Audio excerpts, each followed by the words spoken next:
The morning started like any other Saturday in Pine Ridge. 23-year-old Elena Martinez woke up early, excited for her favorite weekend activity. She loved hiking, and the mountains around her small town had become like a second home to her over the past 2 years.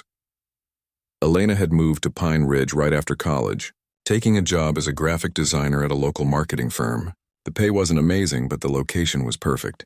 She could see the mountains from her apartment window, and on clear days, she swore she could smell the pine trees even from downtown. That October morning in 2018, she sent a quick text to her roommate Katie. Heading to Whispering Canyon. Back by dinner. Want me to grab pizza on the way home? Katie was still asleep, but she'd see the message later. It was their usual routine. Elena would disappear into the mountains for most of Saturday, and they'd order pizza and watch movies in the evening. Elena grabbed her dark blue backpack, the one with the tear on the bottom strap that she kept meaning to fix. Inside, she'd packed the usual stuff. Water bottles, energy bars, a first aid kit, her camera, and a light jacket. The weather forecast said it would be sunny, but mountain weather could change quickly. She'd learned that lesson the hard way during her first few months in Pine Ridge. She stopped at the coffee shop on Main Street. The owner, an older woman named Mrs. Chen, knew her order by heart.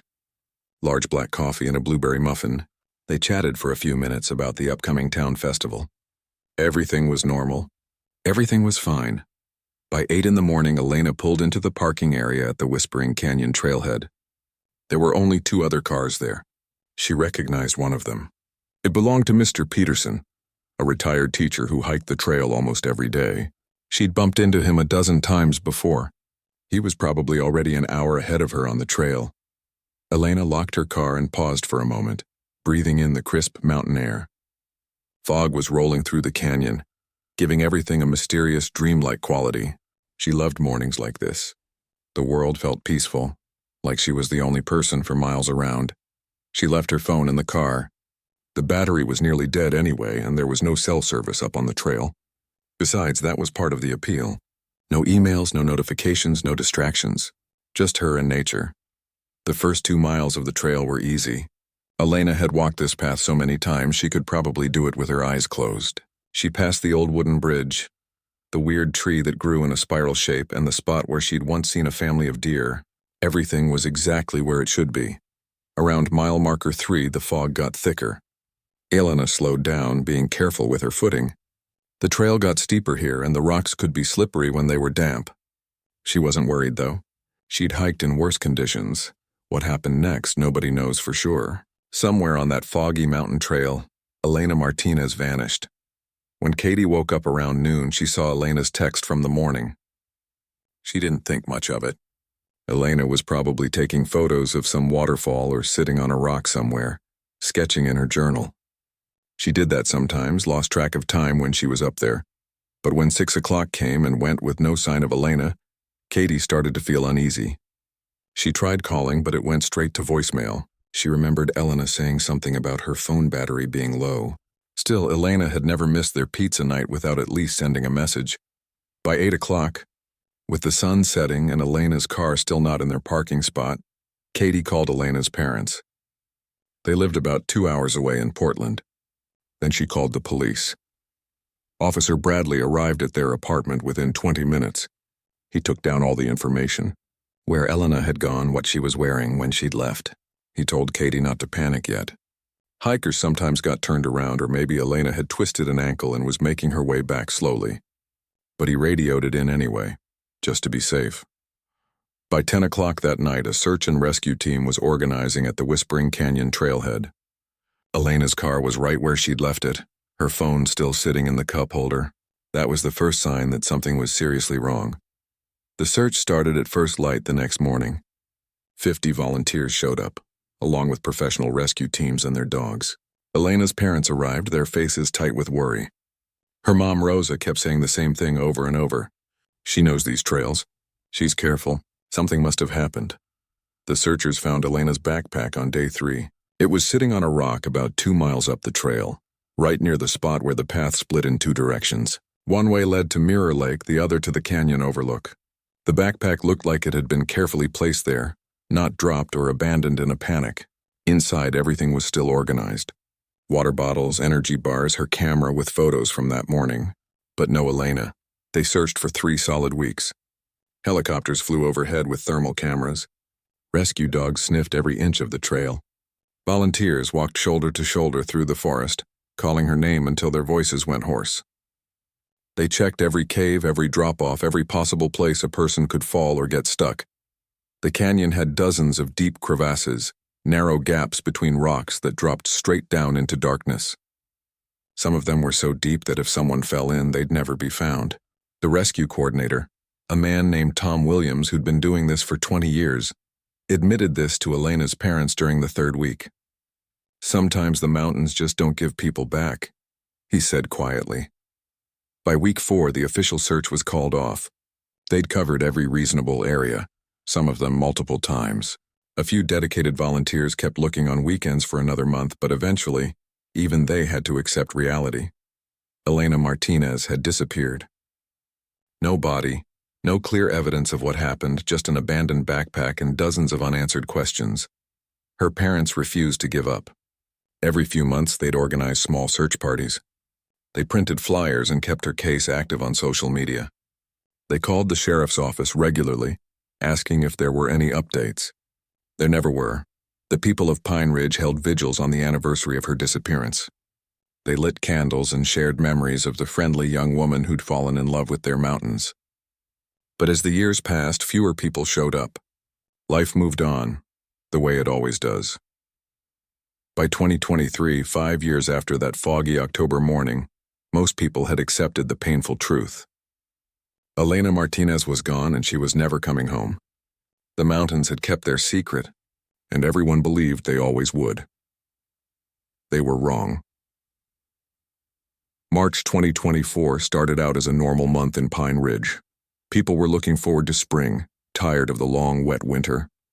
But nobody was prepared for what was coming. The weather report started getting serious around March 10th. Meteorologists were tracking something they called an atmospheric river.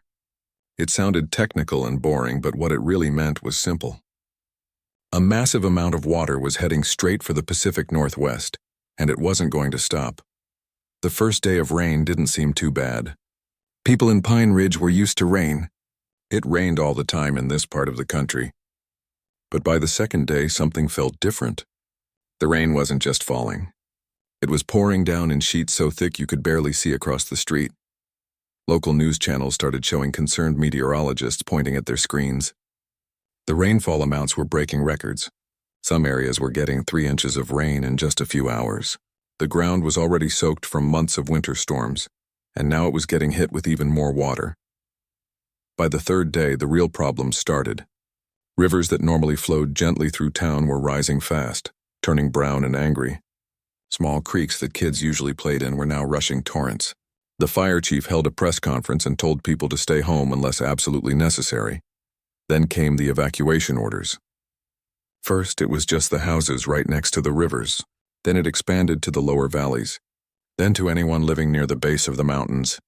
Officials were using words like dangerous and life-threatening and unprecedented. Old-timers in Pine Ridge, people who'd lived there for 50 or 60 years, said they'd never seen anything like it. The hardware store sold out of sandbags in 2 hours. The grocery store ran out of bottled water and batteries. People were scared, and they had good reason to be.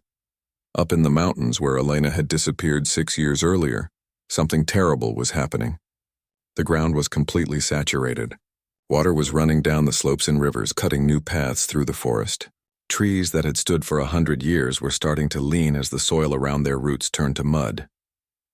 On the morning of March 13th, residents who hadn't evacuated yet reported hearing sounds. Deep rumbling sounds that made their windows rattle. At first, some people thought it was thunder. But thunder doesn't last for minutes at a time. Thunder doesn't make the ground shake. The mountains were coming apart. A forest ranger named Derek Lopez was one of the first people to realize what was happening. He was stationed at a lookout point about 5 miles from Whispering Canyon, and he watched in horror as an entire hillside just let go. Trees, rocks, soil, everything. It all started sliding down like someone had pulled a tablecloth out from under. A table setting. He grabbed his radio. "We've got a major landslide in progress on the eastern slope of Whispering Canyon. This is big, really big.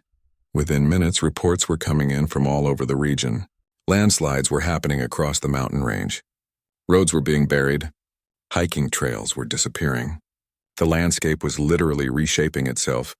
The landslide that hit Whispering Canyon was particularly massive. Thousands of tons of earth, rocks, and trees came crashing down into the canyon below. The sound was deafening, like a freight train mixed with an explosion. It lasted for nearly 10 minutes, wave after wave of debris tumbling down the mountainside. When it finally stopped, a cloud of dust hung in the air, mixing with the rain. The eastern face of the canyon looked completely different. Where there had been trees and hiking trails, there was now just raw earth and massive boulders. Years of landscape had been erased in minutes, but nobody could go look at the damage. The rain kept falling and more landslides kept happening. Emergency services were overwhelmed. They were rescuing people from flooded homes, clearing roads, and trying to make sure everyone was safe. The mountains would have to wait. Sheriff Davis, the same officer who'd helped coordinate the search for Elena 6 years ago, was working 20-hour days. His office became a command center, with maps spread across every surface and deputies coming and going with updates. The scope of the disaster was almost too much to process. 3 people died during those storms. 2 from flooding and 1 when their car was hit by a smaller landslide. Dozens of homes were damaged or destroyed. The total cost of the damage would eventually reach into the hundreds of millions of dollars. The rain finally stopped on March 18th, after 8 days straight. The silence felt strange. People stepped outside and looked around at their town, barely recognizing it. Streets were covered in mud and debris. Trees were down everywhere. The river had changed course in several places, creating new channels where there had been dry land before. But at least it was over. The cleanup could begin, or so everyone thought. What they didn't know was that the storms had done something else, something that wouldn't be discovered for weeks. They had exposed a secret that the mountains had been keeping for 6 years. Up in Whispering Canyon, in an area where nobody had any reason to go, the landslide had torn away layers of earth and rock. It had revealed things that had been buried and hidden, things that would change everything for one family who had never stopped hoping, never stopped wondering what happened to their daughter. But for now, Pine Ridge had more immediate concerns. The National Guard arrived to help with cleanup. Insurance adjusters started showing up, their cars picking carefully through the muddy streets. People began the long process of putting their lives back together. The news crews came too, filming the damage and interviewing survivors. For a week, Pine Ridge was on national television. Then the cameras left, moving on to the next story. But the work of recovery continued. Nobody was thinking about hiking trails or old missing persons cases. Nobody was planning geological surveys or exploring the mountains. Everyone was just trying to get back to normal life, whatever that meant now. The town slowly started to heal. By April, most of the main roads were cleared. By May, the river had settled into its new course. Life went on, the way it always does after a disaster. And up in Whispering Canyon, in the debris field left by the massive landslide, something waited in the mud and rocks, something that would soon be found.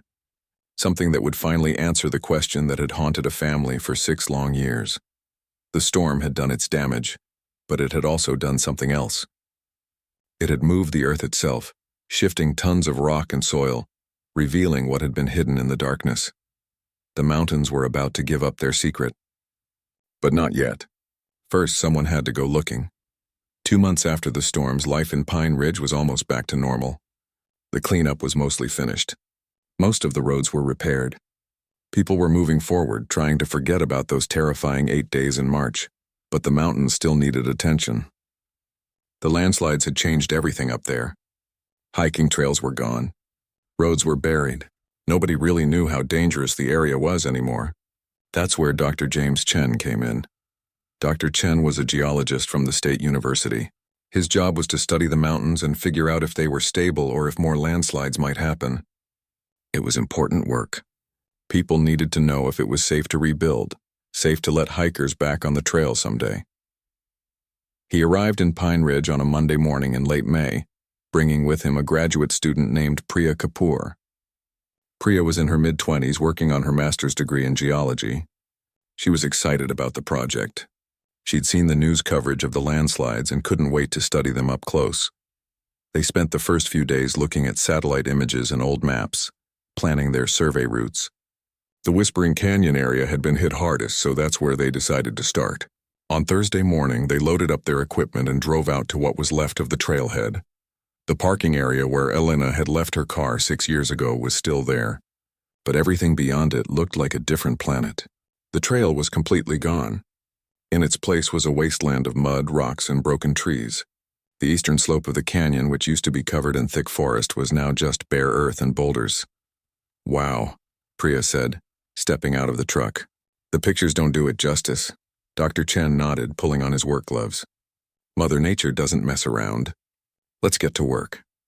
They spent the morning taking measurements and photographs, documenting the extent of the damage. Dr. Chen explained things as they went, teaching Priya how to read the layers of earth that the landslide had exposed. It was like looking at a history book written in dirt and stone. Around noon, they stopped for lunch. They sat on a flat rock eating sandwiches and drinking water from their canteens. The sun was warm, and aside from the destruction around them, it was actually a beautiful day. After lunch, they moved deeper into the debris field. This was the area directly below where the main landslide had occurred. Massive boulders, some as big as cars, were scattered everywhere. Trees lay on their sides, their roots exposed and tangled with rocks. Priya was photographing a particularly interesting rock formation when something caught her eye. About 50 feet away, partially buried in the debris, was something that didn't look natural. It was metal, twisted and rusted, but definitely man-made. "Dr. Chen," she called out, "come look at this." He walked over, squinting in the bright sunlight. At first he thought it might be old mining equipment. These mountains were full of abandoned stuff from the 1800s. Miners had left behind all kinds of junk when the gold rush ended. But as they got closer, Priya realized this wasn't that old. The metal was corroded, sure, but it was modern corrosion. And the shape was starting to make sense. It looked like a vehicle of some kind. Small, maybe an ATV or a utility quad. "That's not from the mining days," Dr. Chen said quietly. His voice had changed. The excitement of scientific discovery was gone, replaced by something heavier. They approached carefully. The vehicle was crushed almost flat, wedged between two massive boulders. The landslide must have pushed the boulders down on top of it. Without the landslide moving all that earth, this thing would never have been visible. It had been completely buried. Priya felt her stomach tighten. Something about this didn't feel right. "Should we call someone?" she asked. Dr. Chen was already pulling out his phone. "Yeah, we need to call the sheriff." Sheriff Davis arrived 45 minutes later with 2 deputies. He was older now than he'd been during Elena's search, with more gray in his hair and deeper lines around his eyes. He'd seen a lot in his years as sheriff, but he still felt a chill when he saw the crushed vehicle. "How long do you think this has been here?" he asked Dr. Chen. The geologist studied the debris around the vehicle. "Based on the soil layers and the amount of corrosion, I'd say several years. At least 5, maybe more. It was in some kind of ravine or gap between rocks. The landslide moved the boulders and exposed it." Sheriff Davis nodded slowly. He'd been afraid of that answer. He looked at his deputies. "We need excavation equipment. And we need the coroner. Call them both." "Sir," one of the deputies said hesitantly. "You think there's someone in there?"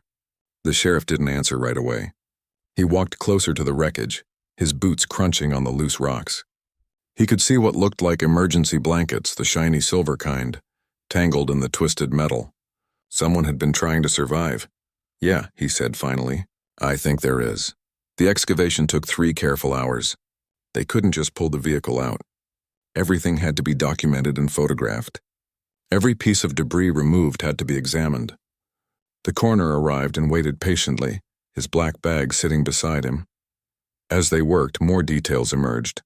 The vehicle was indeed an ATV, probably 20 years old, maybe a bit less. The frame was crushed, but parts of it had protected what was inside. The emergency blankets had been carefully arranged, creating a kind of shelter within the wreckage, and then they found bones, human bones, partially preserved by the unique mineral content in the soil and protected by the vehicle's frame. Sheriff Davis had to look away for a moment, taking a deep breath. But what they found next made his hands shake. Near the remains, they discovered a wallet. The leather was degraded and stained, but it was still mostly intact. Inside was a driver's license, the plastic clouded but the photo still visible. Sheriff Davis stared at the license for a long moment. He recognized that face. He'd seen it on missing person posters for years. He'd helped search for this person. He'd sat with her parents and tried to offer hope when there wasn't any. Elena Martinez. The sheriff's radio crackled. His deputy, who'd walked back to the truck for better reception, was calling. "Sheriff, I ran the license plate on the ATV. Well, what's left of it anyway? It's registered to a Robert Finch. Does that name mean anything?" Robert Finch. Sheriff Davis knew that name. Local handyman, did odd jobs around town. Died about 4 years ago. Heart attack, if he remembered right. Lived alone, kept to himself mostly. The pieces were starting to come together, but the picture they made didn't make sense yet. What was Elena doing on Robert Finch's ATV? How did they end up in a hidden ravine? And why had no one found them during the massive search? "Dr. Chen," the sheriff called out. "This ravine or gap or whatever it was. Could you see it from above?" The geologist looked around, studying the rock formations. "No," he said slowly. "I don't think so. These boulders used to be positioned differently, based on the debris pattern. Before the landslide, this spot would have been completely hidden, like a crack between rocks covered by earth and trees. You could walk right over it and never know it was here." Sheriff Davis closed his eyes. For 6 years, Elena had been within 3 miles of where everyone was searching. But she'd been in a spot that was impossible to find, buried in darkness between ancient rocks. The mountains had swallowed her completely, until the storm, until the earth itself moved and gave her back. The sheriff walked back to his vehicle and made the call he'd been dreading. Miguel and Rosa Martinez deserved to know. After 6 years of wondering, of hoping, of never giving up, they finally had their answer. It wasn't the answer anyone wanted, but it was an answer. And sometimes, terrible as it sounds, that's all a family can hope for. The phone call to Miguel and Rosa Martinez was the hardest thing Sheriff Davis had done in his entire career. He'd made calls like this before, but never to people he'd known for 6 years. Never to parents who'd spent every day since their daughter disappeared hoping for a miracle. Rosa answered on the second ring. The sheriff could hear the hope in her voice when she realized who was calling. After all these years, she still hoped every phone call might be good news. His heart broke as he told her what they'd found. There was silence on the other end. Then a sound that was somewhere between a cry and a gasp. Then Miguel's voice in the background asking what was wrong. The sheriff heard Rosa tell her husband, her voice shaking. "They found her. They found our Elena." Within hours, the news spread through Pine Ridge like wildfire. The local newspaper put out a special edition. The story made national news by evening. After 6 years of mystery, Elena Martinez had been found. The town that had never forgotten her was in shock. But finding Elena was just the beginning. Now came the harder part. Understanding what happened to her.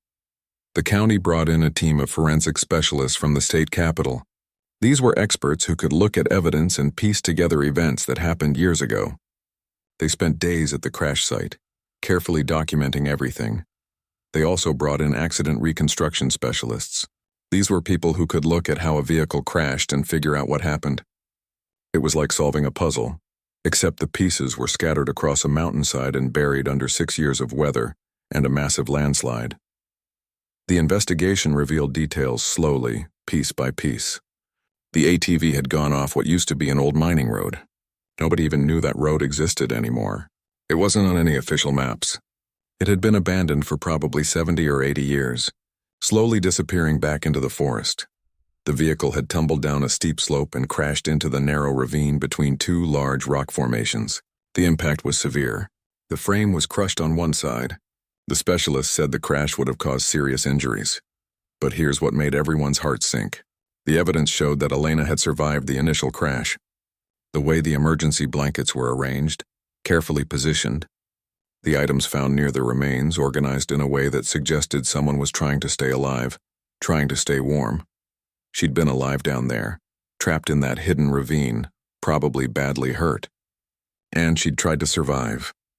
Dr. Helen Park, the lead forensic specialist, explained it to Sheriff Davis in the quiet of his office one evening. "Based on everything we found, she likely survived for at least a day or 2 after the crash. Maybe longer. She was trying to signal for help." The sheriff put his head in his hands. The search teams were everywhere. We had 50 people combing those mountains. "I know," Dr. Park said softly, "but this location was impossible to find. It was literally a crack between rocks covered by earth and trees. You could have walked 10 feet above it and never known it was there. The geology of this area created a perfect hiding place. The question everyone was asking was simple. What was Elena doing on Robert Finch's ATV? How did she end up on that abandoned mining road? Detective Lisa Wong was assigned to investigate that part. She started digging into Robert Finch's background. He'd been a handyman in Pine Ridge for about 15 years before his death. He did repairs, yard work, odd jobs. People said he was quiet, kept to himself, but did good work. He'd owned that ATV for years. Used it to get around the mountains when he was doing jobs at remote properties. Several people remembered seeing him driving it around town. Detective Wong pulled phone records, old credit card statements, anything she could find from October 2018. She interviewed everyone who'd known Finch. Slowly, a timeline started to emerge. On the morning Elena disappeared, Robert Finch had been working at a property near Whispering Canyon. He'd been hired to clear some brush and do repairs on a vacation cabin. Several people confirmed this. He would have been in the area around the same time Elena was hiking. But here's where it got complicated. Robert Finch had died in 2020, 2 years after Elena's disappearance. Heart attack, sudden and unexpected. He'd taken whatever he knew to his grave. The detective found something interesting, though. In the weeks after Elena disappeared, Finch had stopped taking jobs in the mountains. He'd stopped using his ATV. A neighbor remembered asking him about it, and Finch had said the ATV was broken, that he was thinking about selling it. But he never did sell it. He just left it parked behind his house, covered with a tarp. The working theory came together like this. Elena had been hiking. Finch had been working nearby. Maybe she'd gotten turned around in the fog. Maybe she'd twisted an ankle. Maybe Finch had offered her a ride back to the trailhead and she'd accepted. People did that kind of thing in small mountain towns, helped each other out. But Finch had decided to take the old mining road. Maybe he thought it was a shortcut. Maybe he used it regularly for his work and knew the area. Something had gone wrong, though. The ATV had crashed, tumbling down into that hidden ravine. Finch must have survived the crash too, at least initially. He must have climbed out somehow, injured but mobile enough to get away. And then he'd made a terrible decision. Instead of calling for help, instead of reporting the accident, he'd stayed silent. Maybe he panicked. Maybe he was worried about being blamed. Maybe he was hurt worse than he realized and wasn't thinking clearly. Whatever the reason, he'd walked away and said nothing. For 2 years, he'd lived with that secret. 2 years of knowing Elena Martinez was missing, while he knew exactly where she was. 2 years of watching her parents search, of seeing the vigils, of hearing the town talk about the mystery. The guilt must have been crushing. Some people wondered if that stress had contributed to his heart attack. There was no way to know for sure. Detective Wong presented her findings to the Martinez family in a private meeting. Miguel sat very still as he listened, his jaw clenched. Rosa cried quietly. Their daughter had been so close to being found. If Finch had just made one phone call, one honest decision, Elena might have survived. Was it intentional? Miguel asked finally. Did he hurt her on purpose? Detective Wong shook her head. We don't believe so. All the evidence points to an accident. A terrible accident followed by an even more terrible choice to stay silent. It wasn't murder, but it wasn't innocent either. Robert Finch had let a young woman die when he could have saved her. He'd let a family suffer for years when he could have given them answers. The news coverage exploded again when these details came out. People were angry at Robert Finch even though he was dead. Some people wanted to remove his gravestone from the town cemetery. Others said anger wouldn't change anything now. The forensic team finished their work. They confirmed everything they could about Elena's final days. It was thorough, professional work, but it was also heartbreaking. Every new detail was another piece of a tragic story. Sheriff Davis held a press conference to present the official findings. He stood at the podium looking tired and sad. We believe we understand what happened to Elena Martinez. It was an accident, compounded by decisions that prevented her from being found. Our hearts go out to her family. A reporter asked if there would be charges against anyone. The sheriff shook his head. The only person who could have been held responsible is deceased. This case is closed from a legal standpoint. But for the people who'd loved Elena, for the town that had searched for her, the case would never really be closed. The answers they'd finally gotten were almost harder to bear than the not knowing had been. Elena had been so close. She'd tried so hard to survive. And she'd been let down by someone's terrible choice. The mountains had kept their secret for 6 years. But now everyone knew the truth, and the truth was painful. The funeral took place on a sunny Saturday in June, almost exactly 6 years after Elena had disappeared. The church in Pine Ridge couldn't hold everyone who wanted to come. People stood outside, lining the sidewalks, holding flowers and photographs. Miguel and Rosa Martinez had waited 6 years for this day.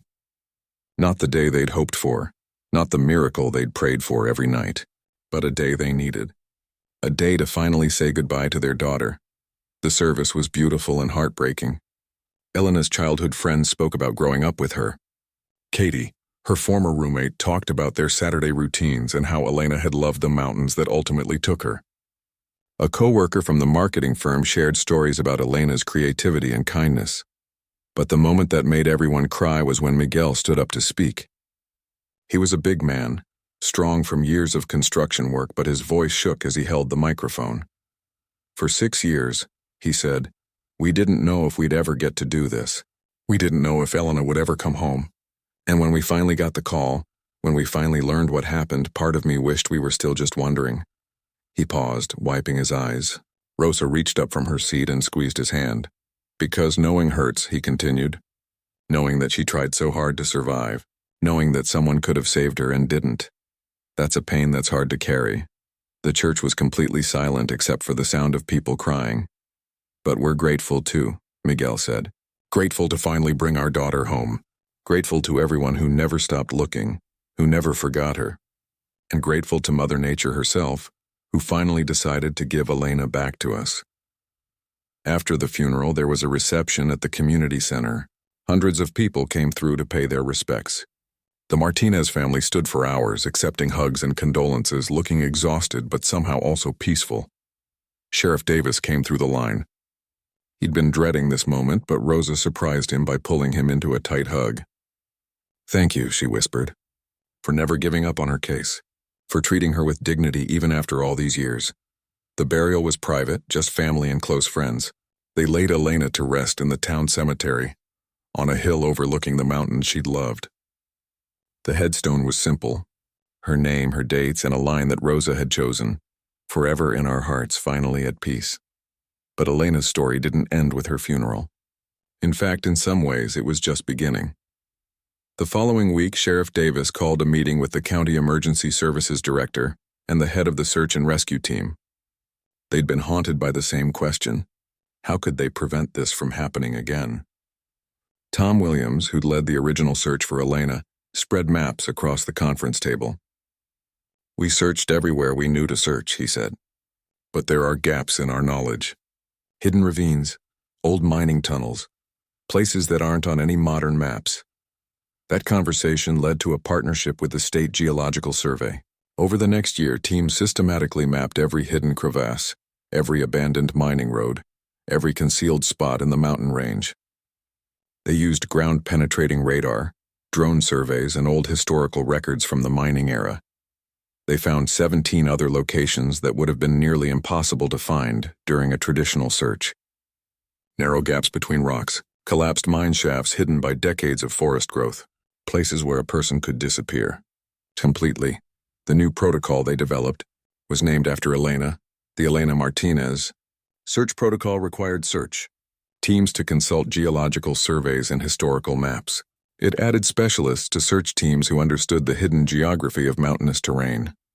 It saved lives within the first year of implementation.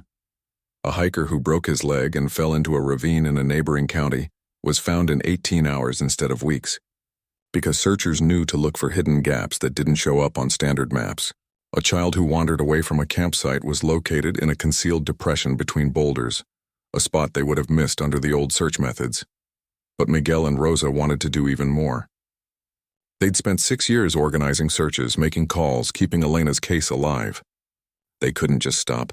They needed to turn their grief into something that helped others. 6 months after Elena's funeral, they established the Elena Martinez Foundation. The foundation had 2 missions. First, to support families of missing persons with resources and counseling. Second, to fund new search technologies and training. The foundation raised money through community events. The first annual Elena's Run brought out 2,000 people who jogged and walked through Pine Ridge, raising $75,000. Local businesses donated. People from all over the country who'd followed Elena's story sent checks. With that money, the foundation purchased advanced equipment for search and rescue teams across the state. Thermal drones that could fly longer and see farther. Portable ground-penetrating radar units that teams could carry into remote areas. Training programs that taught searchers about geology and hidden terrain features. Rosa became a fierce advocate for missing persons' families. She spoke at conferences and law enforcement trainings. She testified before the state legislature about funding for search and rescue operations. She turned her pain into purpose. Katie, Elena's former roommate, went back to school to become a victim advocate. She now works with the county helping families navigate the difficult days after someone goes missing. Elena was my best friend, she told a reporter once. Helping other people through this is how I keep her memory alive. The town of Pine Ridge changed too. Every year on the anniversary of the landslide, the community gathers for a memorial service at Whispering Canyon. They've built a small monument there, a stone marker with a bronze plaque. The plaque reads, "In memory of Elena Martinez and all those waiting to be found. Sometimes the earth itself must speak when silence has lasted too long. People leave flowers there. Hikers stop to pay their respects. The spot has become a place of reflection, a reminder of both tragedy and hope." Dr. Chen and Priya, the geologists who found Elena, continued their work mapping the landslide damage. But they never forgot that day in May, when their scientific survey turned into something much more significant. Priya eventually wrote her master's thesis on how geological surveys can aid in search and rescue operations. Dr. Chen serves on the board of the Elena Martinez Foundation. The mountains around Pine Ridge are different now. The trails have been rebuilt, but they're not quite the same. The landscape itself changed during those 8 days of rain. Some people say the mountains are less mysterious now, more understood. But Miguel and Rosa don't see it that way. On clear days, they drive up to the cemetery and sit by Elena's grave, looking out at those mountains. They're not angry at the mountains anymore. The mountains gave their daughter back, even if it took a violent storm and a massive landslide to make it happen. She loved it up there, Rosa said once, standing by the gravestone on a beautiful autumn morning. We used to worry about her hiking alone, but she was so happy in those mountains. Even now, I'm glad she's close to them. The story of Elena Martinez became more than just a missing person case. It became a catalyst for change. Search protocols improved. Families got better support. Technology advanced. Lives were saved. And while nothing could bring Elena back, nothing could erase the pain of those 6 years of not knowing. Her legacy lived on in every person found, every family given answers, every searcher trained in new methods. The mountains had kept their secret for 6 years.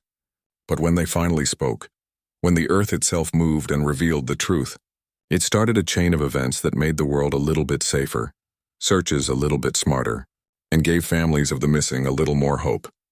Elena Martinez came home. And in doing so, she helped countless others find their way home too.